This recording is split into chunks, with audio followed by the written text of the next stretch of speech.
Assalamualaikum warahmatullahi wabarakatuh. So, kita kembali lagi untuk belajar tentang kewangan. So, nama saya Basri. Saya adalah seorang Islamic Life Planner. So, saya nak ajar anda tentang bagaimana nak guna financial tools LIFE. So, peringkat awal kita akan belajar tentang E dulu ni. E sini, Event of Death. Event of Death, TPD, CI. Okay.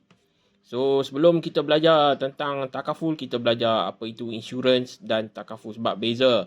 Sebab insurans, kalau kata insurans ni biasanya orang sebut life insurance lah. Kalau takaful, dia dikenali sebagai takaful keluarga. Okay. So, dia punya akta ni, akta insurans, dia ada akta takaful. So, apa yang membezakan? Ada orang kata tak ada beza pun, nama saja. Ada yang kata takaful ni sebenarnya insurans juga, tapi dia bagi nama Arab. Tapi sebenarnya berbeza tu dari segi konsep. Konsep dia siapa. Macam mana kita nak bezakan antara insurans dengan takaful. Okay. So, beza dia dekat, mesti ada perkataan insurans, mesti ada perkataan takaful lah. Kan, company tu. So kita kata company insurance A. Kan. Kalau kata sini, dia ada apa-apa A takaful. Walaupun dia nama company sama, tapi dia ada takaful, dia satu insurance A. Dia punya lesen pun tak sama, sini lesen pun tak sama. So, apa yang membezakan insurance A ni, dia bagi modal. Dia kata dia sediakan modal 1 juta. Kan? 1 juta dia ada tak modal. Kemudian dia kutip daripada orang ramai premium. Premium lah. Kan? Untuk ni orang ramai akan bayar. So, premium ni berdasarkan plan lah. Dia ada macam-macam plan. So, dekat insurans kita panggil jual beli lah. Syarikat insurans A akan jual plan insurans lah. Plan insurans. So, dia punya bayaran tu dipanggil premium. Premium tu orang bayar bulan-bulan, bayar setahun. Kan? So, dia orang, apa yang berlaku adalah bila ada claim. Claim insurance, dia akan ambil daripada tabung ni lah yang disediakan modal company A. Sebab dia yang guarantee. Insurance A ni yang guarantee. So, modal dia, katalah tahun tu orang claim 50%. So, ada baki lagi 50% lah. Kan, claim 50%, ada baki 50%. Premium pula dia kutip 1 juta lagi. Apa jadi pada keuntungan dia? Keuntungan dia 1.5 juta lah. Kan, maksud dia yang ni dia dah claim, tinggal lagi 0.5 juta. Kan, 1 juta kutip baru jadi 1.5 juta. Ini adalah untung syarikat insurans, ataupun hak milik syarikat insurans lah. Sebab tu apa orang kata insurans ni tak pernah rugi. Tak pernah rugi tu sebab dia kutip balik banyak. Dia apa orang kata claim tu dia bagi sikit. Sebab dia yang buat keluar modal. So, kalau kata claim tu lebih, dia rugilah. Itu adalah orang kata insurans punya business. Dia jual beli. Dia jual beli. So, beza dengan takaful ni, dia bukan modal daripada A. So, siapa bagi modal? Modal ni daripada pencarum. Pencarum ataupun penyumbang kepada dana tabaruk. Dana tabaruk ni milik orang kata pencarum lah. A, B, C, D. Semua ni akan carum dalam tabaruk. So, benda ni adalah apa orang kata dijamin oleh siapa? Dijamin oleh pencarum sendirilah. A dijamin oleh B, B dijamin oleh C, C dia sama masing-masing. Kita masing-masing adalah, kalau kita sertai dia, di kita adalah penjamin masing-masing. So, apa tugas A ni? Ini bertindak hanya sebagai operator. Kan, operator atau dalam kurungan pemegang amanah lah. Dia orang hanya pegang orang kata amanah kita. So, apa yang dia orang dapat untung, dia orang tolak siap-siap lah. Kat sini ada charge takaful. Kan, charge wakalah fee tu. So, ini semua dia akan siap tolak daripada situ. Kelebihan tu akan dimasukkan ke dalam tabaruk, di mana dia menjadi hak milik peserta. So, peserta ni adalah pemegang kepada saham dalam pegangan dalam tabaruk ni. So, dari segi akta pun tak sama. Tadi kalau kata insurans dia ada nomini. penama, nomini kan. Yang ni dia ada 3 cara. Tapi yang selalu kita pakai, dia ada juga nomini penama, satu lagi adalah penerima hibah. Disebabkan orang kata apa, akta hibah bersyarat. Ini diluluskan pada tahun 2013 lah. Dari situ ramai dah orang nak bagi penerima hibah pasal dia tak boleh dicabar oleh undang-undang lah kalau dapat.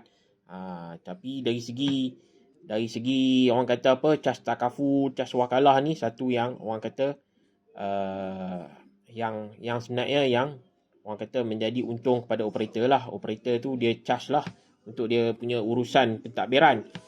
So kalau kata tahun ni dia kutip lagi kan, dia akan masuk dalam ni juga. Dia buka asing. So kalau kata dia kutip 1 juta, macam kita bagi contoh, dalam tabung ni dah ada 1 juta tapi claim 0.5, 50%. Jadi 0.5 juta tinggal tambahan baru dana. Jadi dana tu akan jadi 1.5 juta. Tapi dia akan jadi sikit lah pasal lepas dia kena tolak lagi cas takaful, cas wakalah. So mungkin jadi 1.1 juta contoh. Company ambil sikit je. So kat sini bila dia punya orang kata perkembangan tu ada berkembang. So kat sini dia akan jadi surplus. Surplus ini mana keuntungan lah. Sepatutnya dia kena maintain 1 juta je tapi dia dapat surplus. Kan, bila surplus ini akan dikongsi bersama dengan peserta lah. Kan, maksud dia operator pun dia ambil, mungkin dia bagi 50-50. 50 ni company ambil, 50 lagi dia kongsi dengan setiap peserta yang ada. So surplus ni hanya ada dekat takaful lah. So dekat insurans tak ada surplus lah. Memang company ambil. Sebab tu dia orang untung lagi besar daripada takaful. Takaful ni dia cuma tolak siap-siap. So baki tu kalau kata tabung tabaruk tu besar, dia jadi surplus. Itu dia punya ni. And then kita ada akta hibah bersyarat 2013 yang menjadikan dia tak boleh di-challenge dekat mahkamah lah di Malaysia. Jadi kalau kata dekat insurans dia pakai nomini. Cuma ada orang kata pertambahan, Majlis Fatwa Malaysia lah. Majlis Fatwa menetapkan insurans haram. So benda ni dia bawa keluar fatwa tahun 2019. So apa kesan daripada insurans haram ni? So bila dia letak nomini pampasan insurans dibayar, pampasan insurans yang layak dapat kepada nomini atau penama ni bagi orang Islam lah, hanya orang kata jumlah caruman saja. Maksud dia kalau dia carum selama 20 tahun, kata RM200, itu saja dia layak. RM200 kali 12 kali 20. Ini saja dia layak. Contoh dia ambil 1 juta, 1 juta tu baki, katalah total 200 kali 12 2,400, kata dapat 48,000. Kata 50,000. Jadi 1.5 dia dapat 1 juta tapi orang kata sebab 50,000, 850,000 lagi dia kena pulangkan kepada siapa? Kepada Baitul Mal. So Baitul Mal ni jadi hak milik Baitul Mal lah. Baitul Mal yang akan ambil. Sebab dia dah keluarkan fatwa kata insurans haram. So kalau you ada ambil insurans, insurans ni maksud dia tak ada penyertaan takaful kat belakang. You akan tertakluk kepada yang ni lah. So siapa-siapa yang ada dah ambil insurans kan, tapi nak surrender pun mungkin you dah ada penyakit. Kalau you tak ada penyakit lagi, kita boleh try tengok untuk quotation baru, kita boleh tukar, tak ada masalah. Tapi kalau you dah ada penyakit, macam mana you nak pastikan 1 juta ni boleh dapat juga dekat you? Ini kita boleh bantu. So mana-mana insurans you nak pastikan dapat kepada intended lah, penerima, you tak boleh guna insurans tu direct. So you kena amanahkan dia. You kena buat amanah. So surat ikatan amanah. So you kena orang kata bagi perintah surat ikatan amanah tu pada pemegang amanah lah. Kan? So macam mana you nak buat bunga amanah, kita boleh buat melalui Asalihin Trustee lah. Saling trustee akan pegang you punya insurance plan tu melalui absolute assignment. So you boleh pastikan 1 juta tu dapat kepada asalihin, dan asalihin akan bagi balik pada penerima ni mengikut apa yang ada dalam surat ikatan amanah. Surat ikatan amanah ni disediakan oleh asalihin lah. So asalihin yang akan pegang. So Baitul Mal memang tak boleh tuntut lah kalau asalihin yang pegang, sebab asalihin hanya pemegang amanah.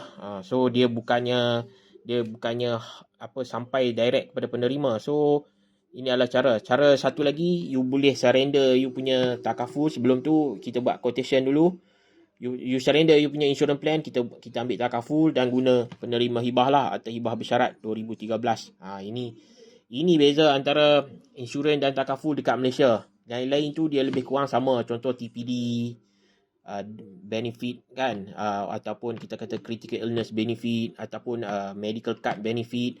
Dia punya tu lebih kurang sama, cuma kita kata konsep dia tak sama, iaitu insurans ni dia jual beli.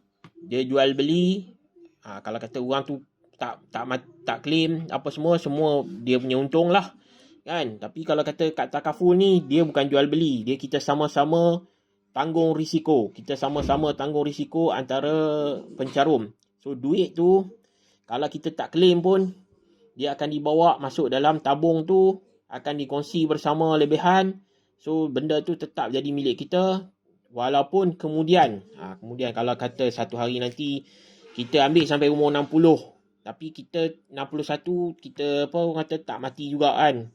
So benda tu still jadi penyumbang dalam dana tabaruk. So kita kata masih ada lagi orang lain yang boleh dapat. Kalau kata insurans ni belum tentu orang lain dapat. Kalau kata syarikat insurans tu cadang nak ambil tutup akaun, terus dia kata dia tak mau buat dah, dia boleh, sebab itu modal dia sendiri. Tapi dekat takaful atau takaful dia lain, dia pemegang amanah. So bila dia pemegang amanah, dia tak boleh tutup macam tu saja. So dia kena jual ataupun diambil alih oleh company lain. Ini memang syarat yang diletakkan, sebab syarikat takaful ni dia direct under bank negara. Bank negara yang pegang dia punya dana, yang pantau dia punya dana kan. Sebab takaful ni dia tak ada trustee, jadi dia orang kata memang dia direct under bank negara lah, dan diakui sebagai patuh syariah halal, dan tak ada diisytiharkan haram macam Majlis Fatwa bagi kan. Dan dia tak tertakluk, dan tak boleh Baitul Mal ambil. Baitul Mal tak boleh ambil. Kalau kata insurans, sebab dia dah isytihar haram, Baitul Mal akan ambil baki tu, cuma dia dapat balik jumlah caruman yang disimpan dekat insurans tu. So banyak lagi sebenarnya benda term-term dia yang berbeza. Tapi nanti orang kata term tu dalam bahasa Arab saja. Sebenarnya bukan dalam bahasa Arab, konsep dia pun tak sama kan. Cuma kita nak cakap kelebihan bila kita ambil takaful ni sebagai orang Islam, satu dia proses syariah lah kan. Kalau keuntungan pun company operator takaful ni dia kena buat keluar zakat kan. Tabung ni tabung tabaruk kan. So kalau ada lebihan dikutip pun dia kena kongsi bersama sebagai surplus. Lepas tu dia punya tu memang orang kata dia kalau ada pelaburan, dia mesti diwajibkan tempat yang halal sajalah. Dan dia adalah pemegang amanah. Pemegang amanah ni penting sebab kalau kata contoh kita kata MAA takaful tu dia dah tak ada, tapi siapa ambil alih dia? Zurich takaful. So sama juga saya sekarang ni join FWD takaful. So sebelum FWD takaful, nama dia HSBC Amanah Takaful kan. So FWD dia ambil alih HSBC Amanah, so dia tukar nama jadi FWD Takaful. So memang syarikat takaful dia perlukan dana yang besar.